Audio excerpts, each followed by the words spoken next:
Hello and welcome back to my channel. My name's Selena if you're new, and today I'm going to be making a handful of Christmas treats that are perfect for gifting. So one of the ways I like to gift treats is I just grab a tin like this and you just put a little bit of tissue paper in it, and then you can put some treats in that. That's a fantastic way to package up these. Also, another way is to find yourself a cute canister. I bought this one last year from TK Maxx and I love it. I bought it for me, but this would be a perfect treat container as well if you wanted to pop treats in this. So when it comes to gifting these, be creative in the packaging, and then you end up giving a really cute and thoughtful gift. You could also use a cute box, all right? So it doesn't have to be quite as expensive as what a ceramic canister or one of these tins might be, but you know, even that together, I'd love to get it. So hopefully that helps you when it comes to thinking of how to package up your homemade treats, all right? And it could be as simple as even just some cookies or something like that. Today's treats are going to be, I'm going to try and get 4 done. I have quite a few things to get done today aside from this video, so hopefully I don't run out of time. And I do want to also say, if you watched my video recently that I put out doing the Christmas truffle balls, they are also a perfect addition to a homemade treat box. So if you combine some of these ones out of this video today and some out of that video that I did the other week, you could come up with a really decent gift. It doesn't have to cost you the earth, and yeah, you know, who doesn't love getting these sorts of things? All right, first up, I've got to get straight into it. The first one I'm going to make today are some marshmallows, okay? I make marshmallows every year. I vary the flavors that I make, and some of the flavors I've made in the past were candy cane, coffee. I've also made musk stick. If you don't know what a musk stick is, I have some here. It's sort of a rose flavor, in all honesty. I love musk sticks. That have to be one of my very, very, very favorite lollies. And I also make a coconut and a vanilla bean. So today's marshmallows, I'm going to make vanilla with toasted coconut, simply because they're my favorite. They're the people's favorite that I'm actually gifting these to this time. So they're the ones I'm going to make today. For my marshmallow, so marshmallows are super simple and they actually are pretty affordable to make too. So the first thing you want to do is get yourself the form that you're going to be setting your mallows in, and I'm just using a square cake tin. This is a 20 centimeter square, and what I'm going to do is I need to line this really well with plastic.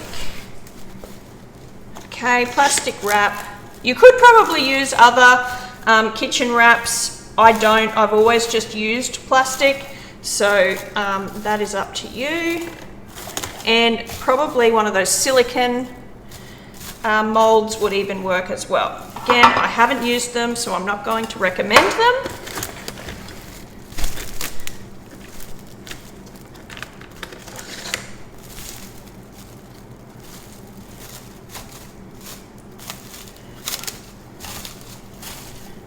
Once this marshmallow is set, we want it to come out of here easily.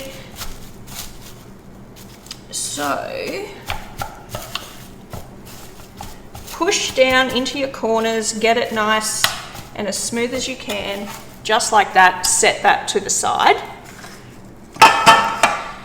This recipe is a weight measured recipe, and I'm going to need a pot on my digital scales. So in my pot, I need 150 mils of water.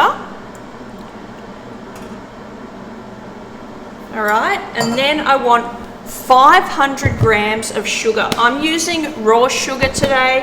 You can use white sugar or raw sugar.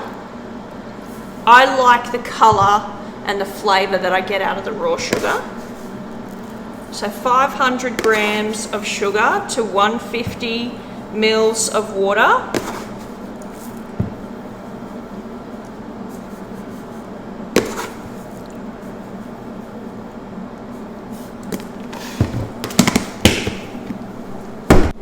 So we need to pop this on the stove and get all of that sugar dissolved. We don't need to bring it to a boil, but we do need this to be completely dissolved sugar before we can add it to our gelatine mix.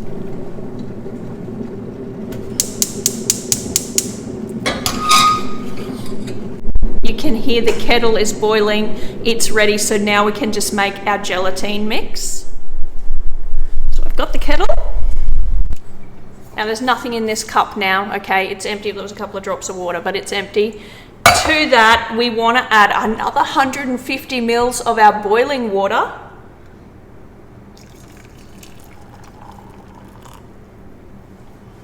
Okay, and 30 grams of powdered gelatine.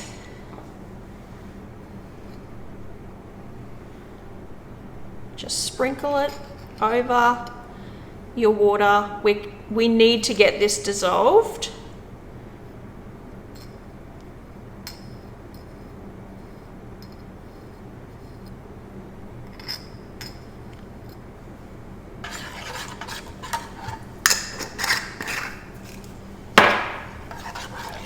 Stir that until all the lumps in your gelatine dissolve. I've never made marshmallow with leaf gelatine, so I'm not sure if it will work using the leaf gelatine. I've only ever made it with the powdered gelatine. Don't forget about your pot on the stove with the sugar and water in it, because we just need that sugar dissolved. Apart from that, the only other ingredient that these marshmallows require is whatever flavour you're adding to them. So if you want to add vanilla bean, I would add at least 1 whole vanilla bean. I've just checked on my syrup, my sugar water over there, and it's almost ready. I've given it a little stir because I've noticed that the outsides were starting to want to bubble and there was still this mound of sugar in the middle. So keep an eye on it. You do need it dissolved, you don't need it boiling. Stirring it's not going to be a problem. It won't crystallize because we are going to stop the cooking process as soon as it's dissolved. All right, that is looking pretty good, that gelatine. I've got one more lump I need to get out. Okay, so as I was saying, you can use whatever flavouring you like when it comes to your marshmallows. Get creative with your flavours. Today, I'm just going to use vanilla essence. I'm not even going to use vanilla bean. I'm trying to make these treats sort of as economical as I can, despite the fact that the ingredients to make them are not cheap. However, the amount that I'm going to get out of one batch, it's much cheaper than what my current shops are selling these sorts of treats for. Some of these will be gifted in our house and some will actually go onto a platter that we put out every Christmas with some of those truffle balls, with some other things that I'm yet to make.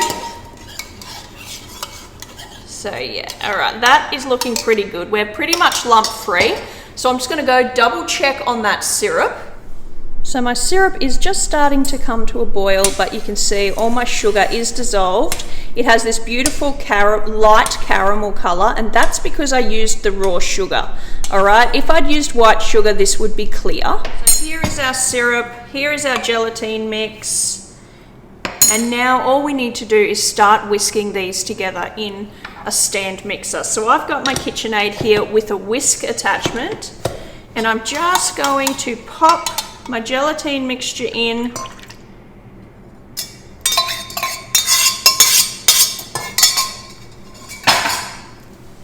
Start mixing that, get it a little bit foamy.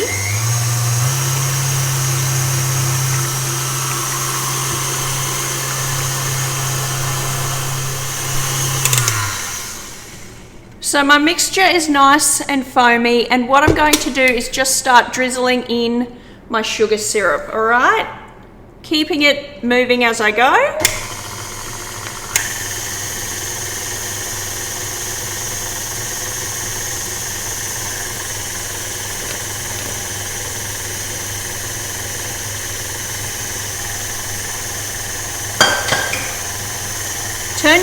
turn your mixer up so it's nice and fast. Be careful not to go so fast that it splashes you.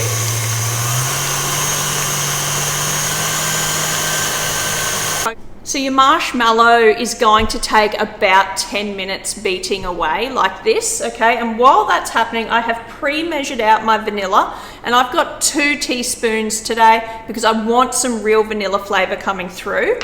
Now I just need to toast the coconut that we're going to roll these in while that is mixing away. The amount of coconut you'll need will depend on how many of these marshmallows you are making and how big they are. So I'm only going to do about 1.5 cups of coconut.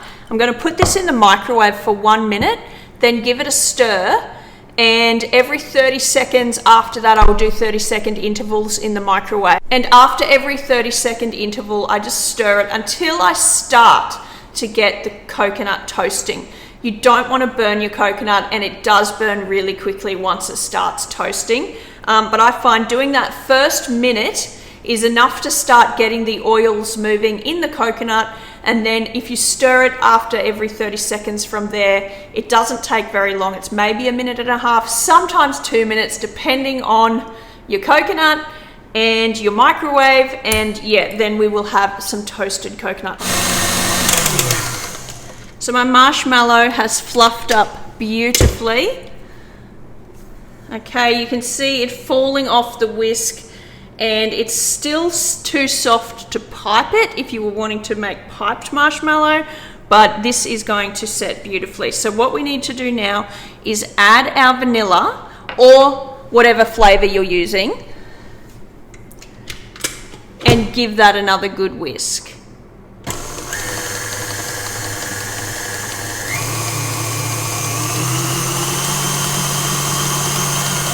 All right, that is ready to go. This is super sticky, so be aware of that. You want to clean off your whisk, get as much of that marshmallow into the bowl as you can. You don't want to waste it. And you can see it's already starting to set, okay? Which is perfect, that's what we want. Straight into your pre-prepared loaf tin or whatever shape you're making.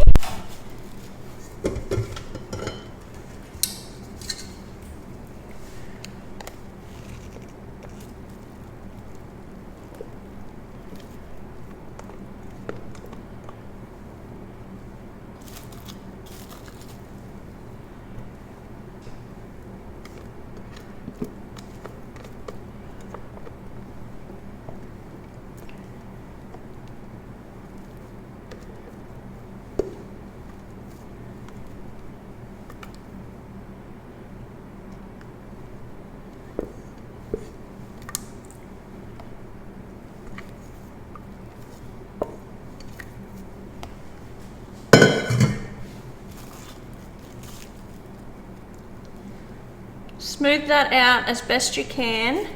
That is looking absolutely perfect.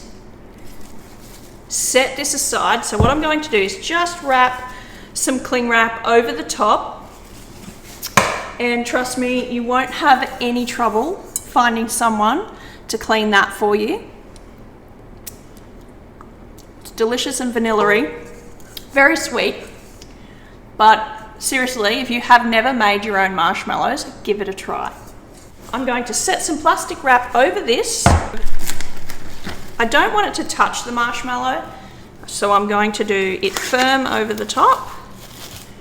It's just to keep anything out, like if you've got flies around or whatever, little fingers, just like that. So that's going to set up. Over to the side. My coconut should be ready. It was in the microwave as that became ready, so I've got 2 things going at the same time. Once I get my coconut out of the microwave, I'll just set it next to the marshmallow, and that just needs to be completed when it's set. So I just want to show you my coconut's out of the microwave, and as you can see just here we have toasting, and over here it's still white. So that's what I meant when I said it won't all be fully toasted. So what you do is you give it a good stir, and make sure you're using heat-proof bowls because this bowl is incredibly hot. Give it a stir, and there is your toasted coconut, okay? The next recipe I'm going to make today also calls for toasted coconut. So what I'm going to do, I hadn't pre-thought that, I'm going to use this coconut for this recipe, and I'll just put another batch on into the microwave, I should say, while that marshmallow is yet to set anyway, so it's okay that I'm using the first batch. In a bowl, I'm going to put my coconut. You want about a cup, 1 to 2 cups, depending on your preference, of toasted coconut. This bowl needs to be a large one.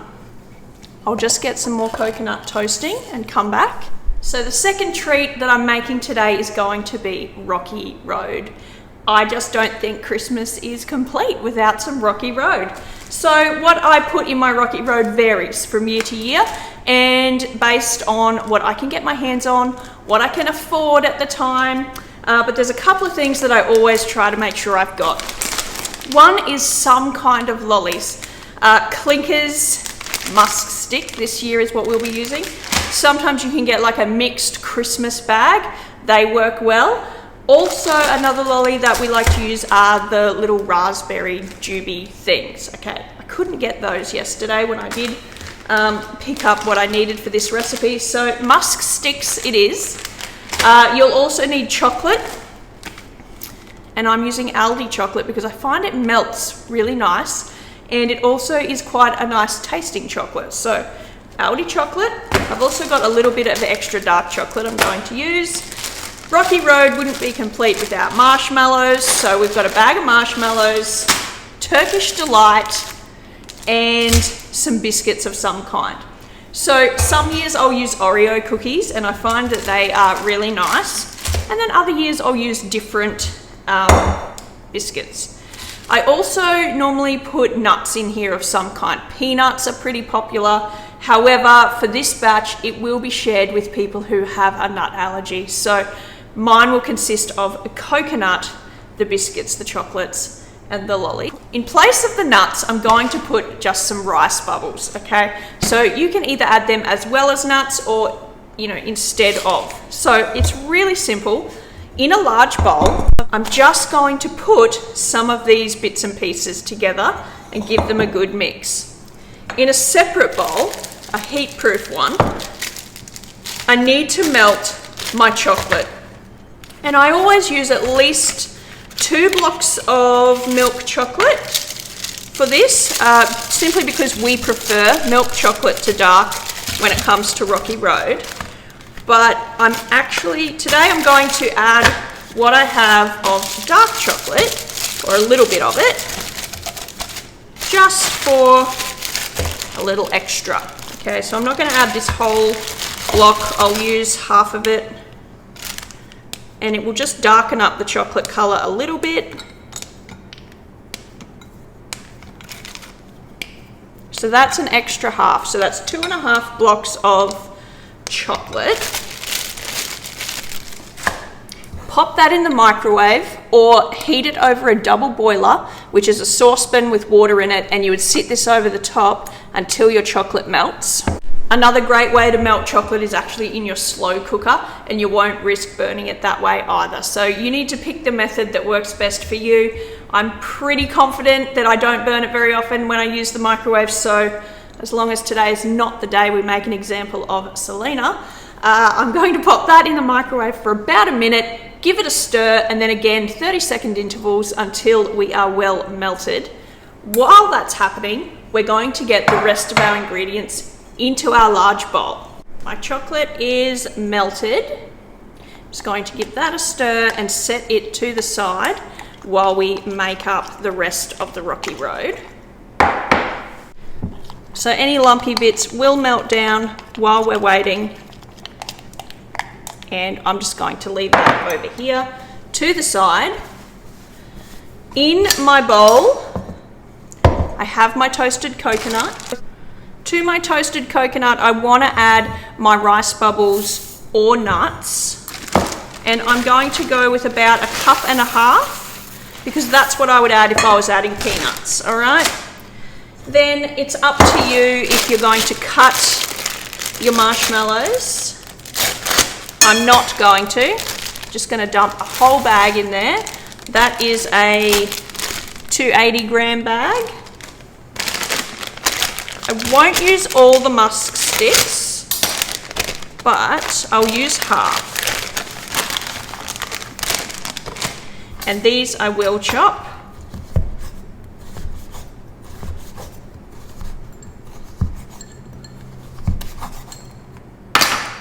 Straight in.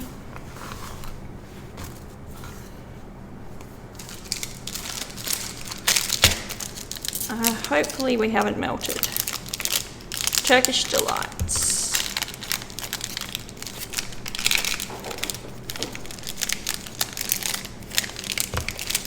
I've got 3 double packs here, so that's about 6 normal size, I guess, Turkish Delight. And I just chop those up roughly as well.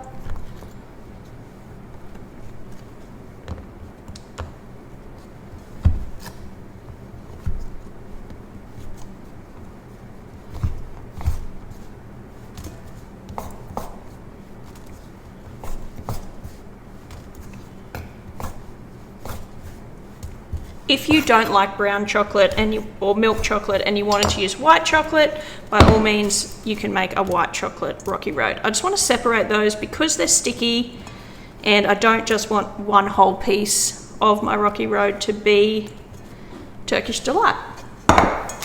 Then you want to go ahead and add some biscuits. So I would add probably a whole packet of Oreos, but because these are just plain, they're milk arrowroot biscuits, so that's just a plain biscuit with maybe a little bit of vanilla flavour.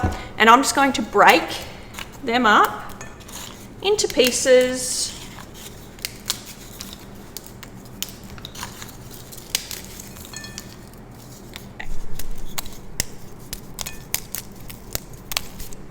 Okay, just like that. And that's about how much I usually have.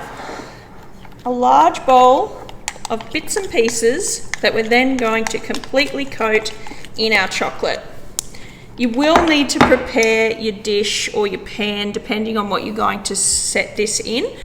I like to get that done before I actually add the milk chocolate to the Rocky Road mixture. And what I'm going to set my Rocky Road in is a large square cake tin today. That's about a 25 centimetre square. All right. And really simply, just to your Rocky Road mixture, add your chocolate and give it a really good stir.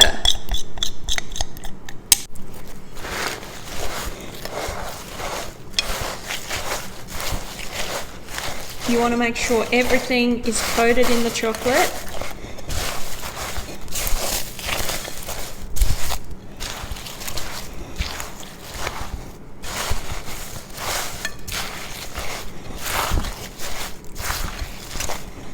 Once you're happy with the amount of coverage you've got on your candies and things, pop it into your tray.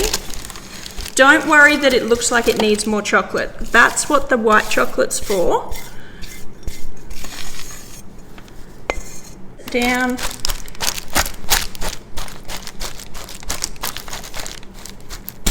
I'm happy with this. That looks good. It is still rocky, which is the Rocky Road, right? So what I'm going to do is pop this in the freezer, because on top of this, I want to put my melted white chocolate.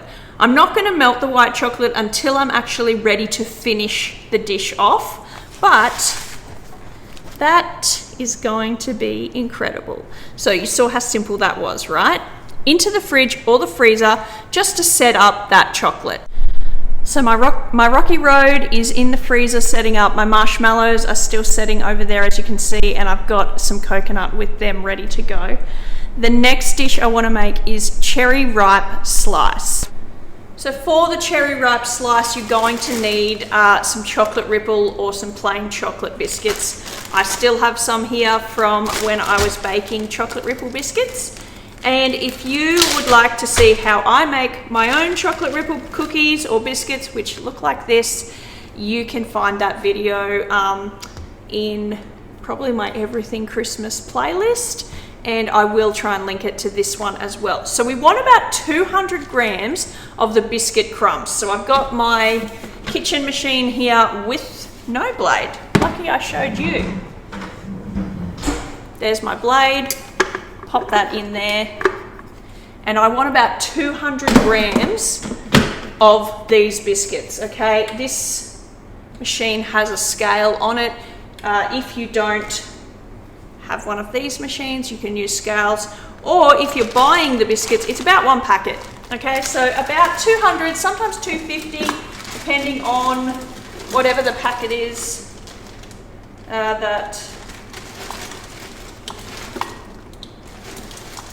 yeah, it's 250, I think. We need to turn these into crumbs. So, lid on you. Just process that in your food processor or beat it in a bag with a rolling pin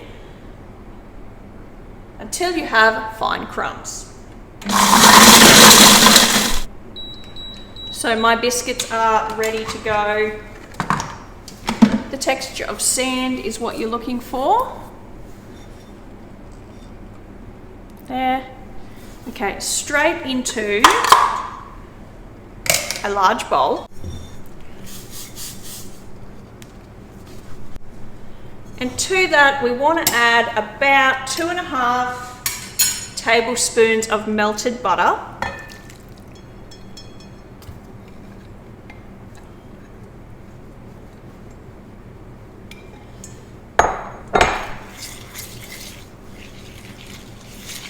So mix your biscuits and your butter together until it sticks together nicely when you press it, okay?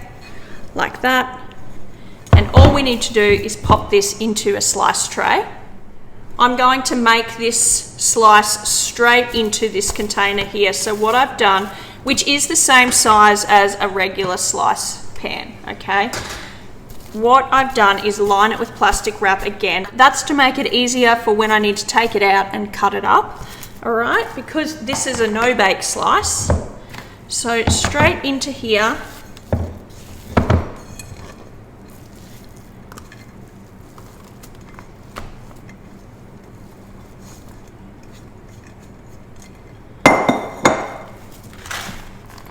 And you want to press your biscuit base down really firmly until you get a nice, flat, even surface.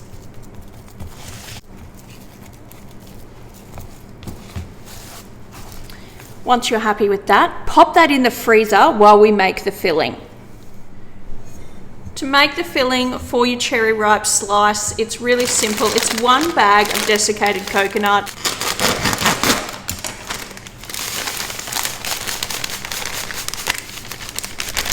I am going to add a little bit of food colouring to this one.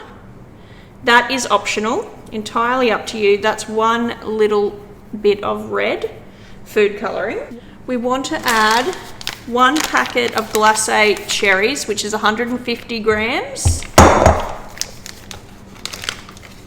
And if they're big pieces, I'll chop them up. These actually look to be quite small, so I'm just going to put those straight in.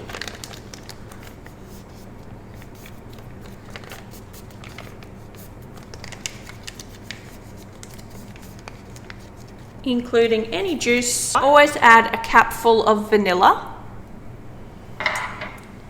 And you want to also add some cherry ripes. So I would use probably 2 large cherry ripes. These little minis was all I could get my hands on.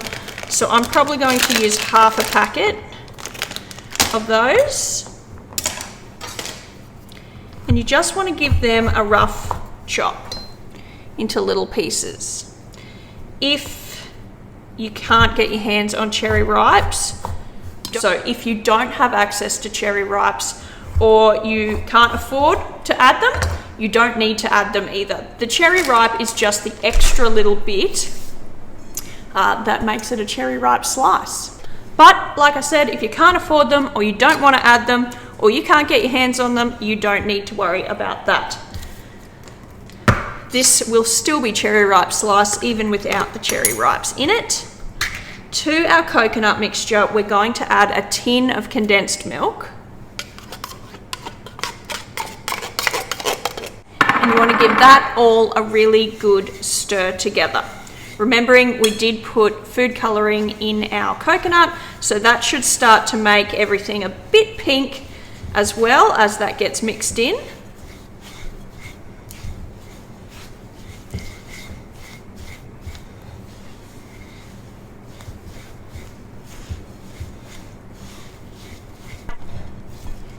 So I have added an extra third of a tin of condensed milk.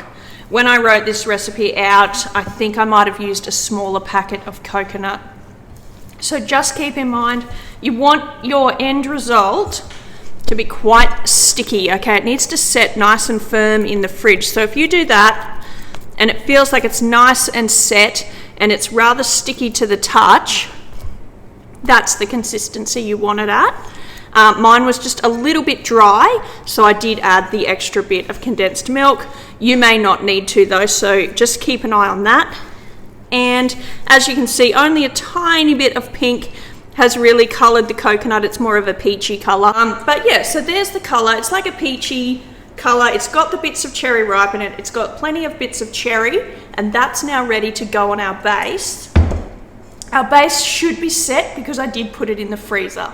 So our base is nice and set, as you can see, and we're ready now to put that cherry filling on top. So straight on top with your cherry filling.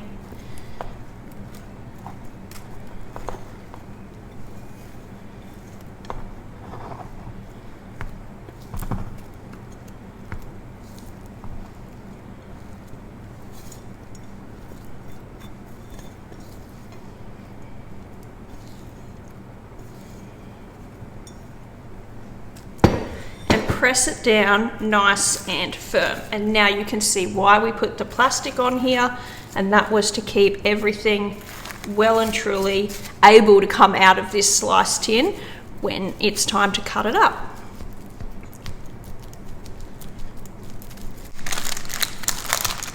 And I'm just using a piece of baking paper to help me push that down to get a nice flat surface.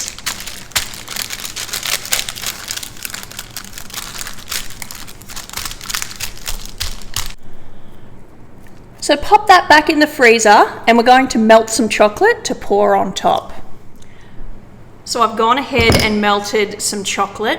The white chocolate is to top off our Rocky Road, and what I've got here is 2 blocks of white chocolate melted. And for the cherry ripe slice, I've got half a block of dark chocolate and a full block of milk chocolate. I like, it's a bit of a combination between the two. I like that it's just a little sweeter than pure dark chocolate, all right? So they are ready to now be poured on top of those 2 dishes, and then they will be done to set in the fridge while we move on to the last one. Ripe and Rocky Road out of the freezer, nice and cold, ready to be topped with their chocolate.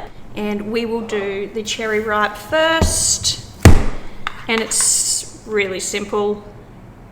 Top it with chocolate.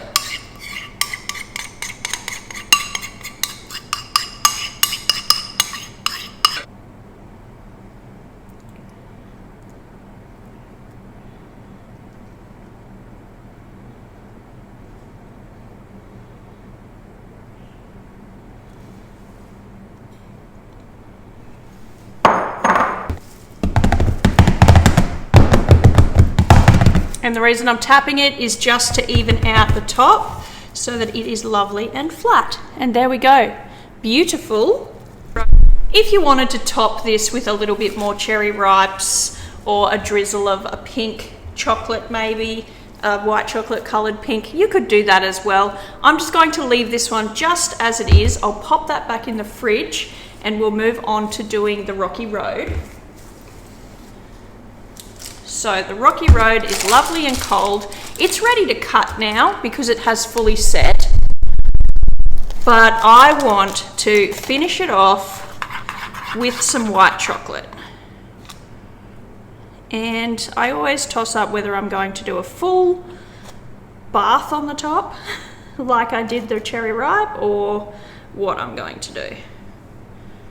You do whatever makes you happy when it comes to topping this off. That extra chocolate is going to hold it together a bit better, and it just gives it something a bit special for Christmas. And just like that, back into the fridge for this one as well. So the final gifting treat that I want to make with you today is one that I'm actually making specifically for my husband. It is his favourite Christmas treat, and it is shortbread. So Scottish shortbread, I think, is the technical word or the correct word for it. I'm going to be making mine with some macadamia nuts in it because he likes the macadamia nuts. So this one won't be gifted to the person in our family who has the nut allergy, but that's okay. Other people will enjoy it, and that person will know that these are not suitable for them. So shortbread is really, really simple to make. I'm going to be making it in a slice tray today, rather than as a circle cut into triangles, simply because we can get more per serve if we do one slice tray of it. So you need a slice tray, or a biscuit tray, a cooking tray, something like that, and you want to line that with some paper.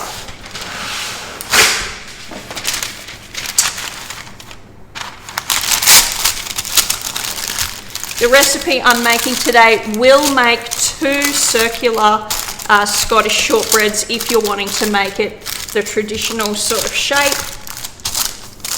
But yeah, I like to do it this way and then cut it into little tiny squares, and I just find that you're able to eat it. You're able to eat it a little bit, like a little less at a time, which is sometimes good when it comes to shortbread. It is quite a rich, beautiful dish, but very rich. So now that our pan is lined, we need to measure out our butter to go onto our stand mixer. So this time we'll be using a paddle attachment, not the whisk. And in my bowl, I just want to measure out 250 grams or 8 ounces of butter. So all of my recipes here, if they have butter in them, you can substitute margarine and things like that, with exception to the butter shortbread. I feel like this is just not something we can compromise the butter on. So yeah, I don't compromise when I'm making shortbread when it comes to the butter. Just about anything else that I bake, I can, if I want to, use margarine or something of that nature, but not the shortbread. The shortbread does need to be the butter. So I've got 250 grams in my bowl. To that, we need to add 1/3 cup of caster sugar or superfine sugar. Now, I don't ever buy caster sugar. I don't think I have ever bought caster sugar because I make it if I need it. So I do buy icing sugar, simply because when I've tried to make my own icing sugar, I don't find that my machine gets it powdery enough. It still has a little bit of granule to it. So I do buy my icing sugar. As you know, if you've been watching for a while, I make my own brown sugar out of white sugar, and that's what I'm going to be doing as well today, is just using my kitchen machine. I'm going to process some sugar. I'm going to do a full cup, even though the recipe calls for 1/3 cup. And I'll just store that in a separate jar in the pantry labelled caster sugar, and then I'll know if I need to make this again or something else with a little bit of caster sugar. I do have that available to me. So I'm going to process this in my machine. If you have a high performance blender, or you have a really strong food processor or a Thermomix, you should be able to make your own caster sugar as well, okay? And the amount of time it's going to take will vary depending on your particular machine. I'm going to process this at sort of 20-second intervals until I'm happy with the size of the granule. I am happy with that. It's turned part of it to powder, but the rest of it has a nice granule feel to it. It's probably finer than the bought caster sugar, to be honest. So to our butter, we want 1/3 cup of our superfine sugar. just like that.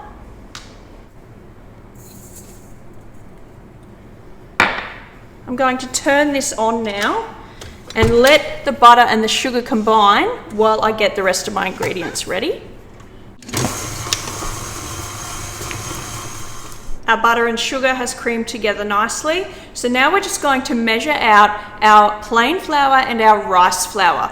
Rice flour is needed in this recipe to make the short texture that you know and love with shortbread. So we need 90 grams of the rice flour and 200 grams of plain flour, and we need to sift those together. So what I'm doing is, in a separate bowl with my scales, I am going to add the flours together here. Okay. My oven is also preheated, all right? It is heated to 150 degrees Celsius or 300 degrees Fahrenheit. So to this rice flour, we want to add 200 grams of plain flour.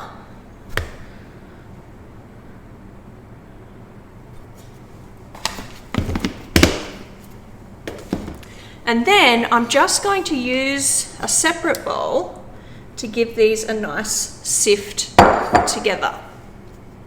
We want these mixed evenly and nicely, removing lumps, just like that.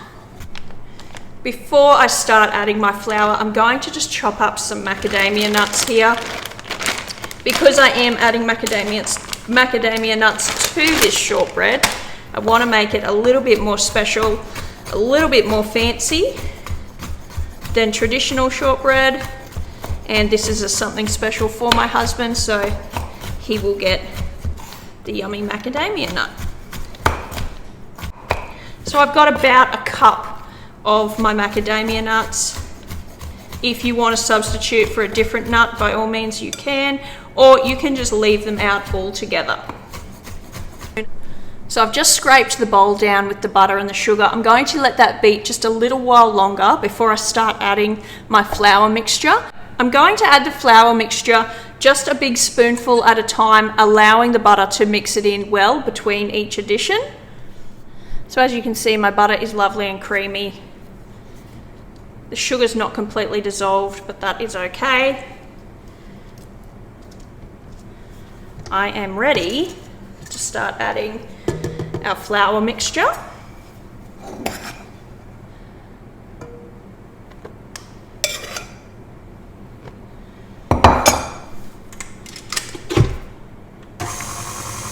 So just on low, let that mix through before you add the next one.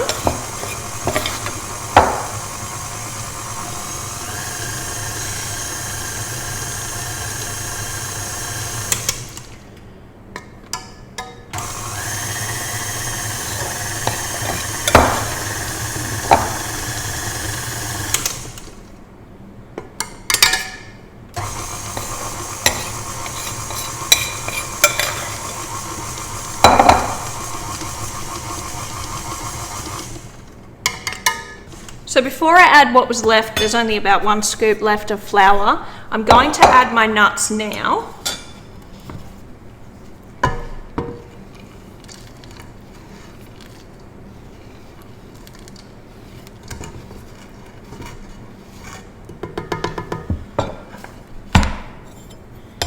And the remaining flour.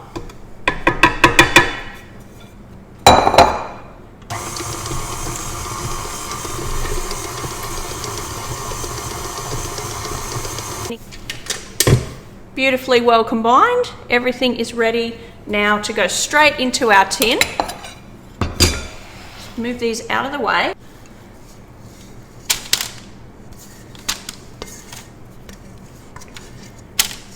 And then I simply press this down.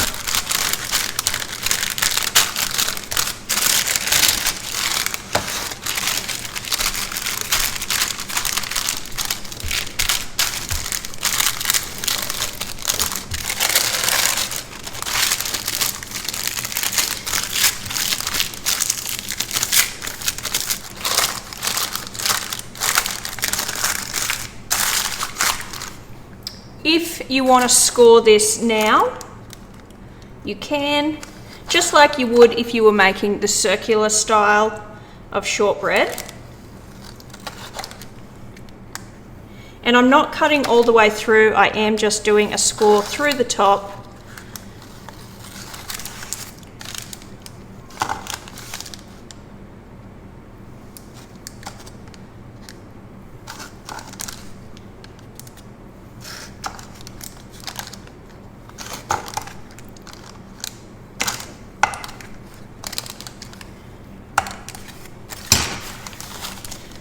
If you want to sprinkle this with a bit more sugar, you can, and that needs to go into the oven. So my oven is set at 150 degrees Celsius or 300 Fahrenheit, and you're going to want to bake this in the oven for approximately 30 minutes. You do want to keep an eye on it. Shortbread is meant to be pale. It's not meant to be dark in color, so do keep an eye on it. And once it's ready, pull it out, let it rest in its tin for 10 minutes before we cool it on a rack. My shortbread is almost ready. It smells so buttery and sweet and divine, and it's going to be really, really yummy. While that is finishing off in the oven, we are going to finish doing our marshmallows. So what we will need is a sharp knife and some oil. Marshmallow is extremely sticky. So what I'm doing is I'm just going to spray my knife with oil. Give it a light wipe off just so that I don't have too much. Just like that. You can see there's a glimmer of oil there. I have my marshmallow. I have a plate to put my finished marshmallows on, and I've got my bowl of toasted coconut. How do I know when my marshmallow is set? So if you press in the center, it should bounce back. If it is not quite ready, it will, your finger will sink. It'll be too soft. Pull by the plastic. Now you can see why we used it. Pull the plastic away. A bit of patience is required with the cutting and dealing with the marshmallow because it's sticky.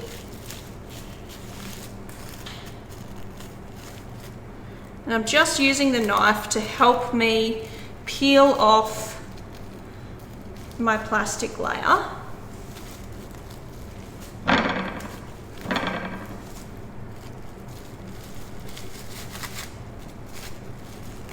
Okay. And then just cut your marshmallow into the sizes you're wanting to have it. So I'm doing nice big chunky marshmallows today. And as you can see, it's still sticking even with that oil. So I'm just going to give it another wipe, another spray. Don't worry that there's a little bit of olive oil on the top of your marshmallow. It's going to soak up in the coconut. Okay, just like that. Now peel off your marshmallow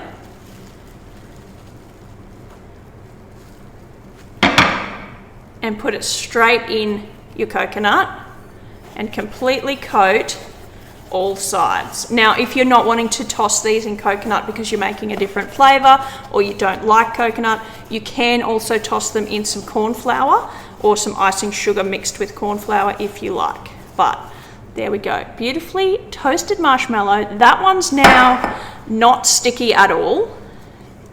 Okay, and I usually just sprinkle a little bit of coconut on my plate and pop them there.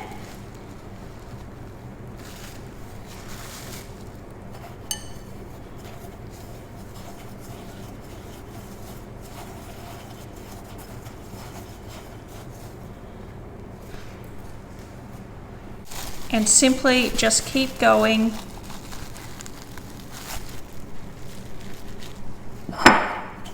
Working your way through the whole batch.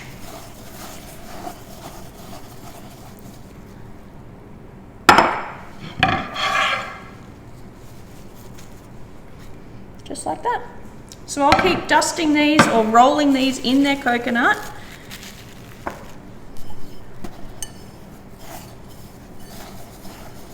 until we are completely finished.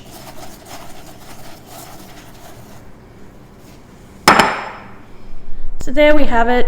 The shortbread is out of the oven and cooling, and I did crack it as I was moving it, but that's okay.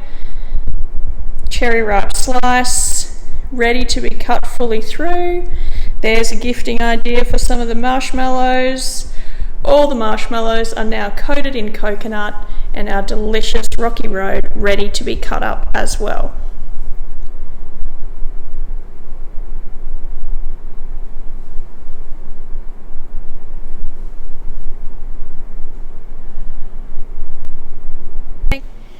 Thank you so much for spending time with me in the kitchen today. I hope you enjoyed this video. I hope that these Christmas treats are useful to you, and thank you so much for just hanging out. So have a fantastic rest of your week, and I'll catch you next time.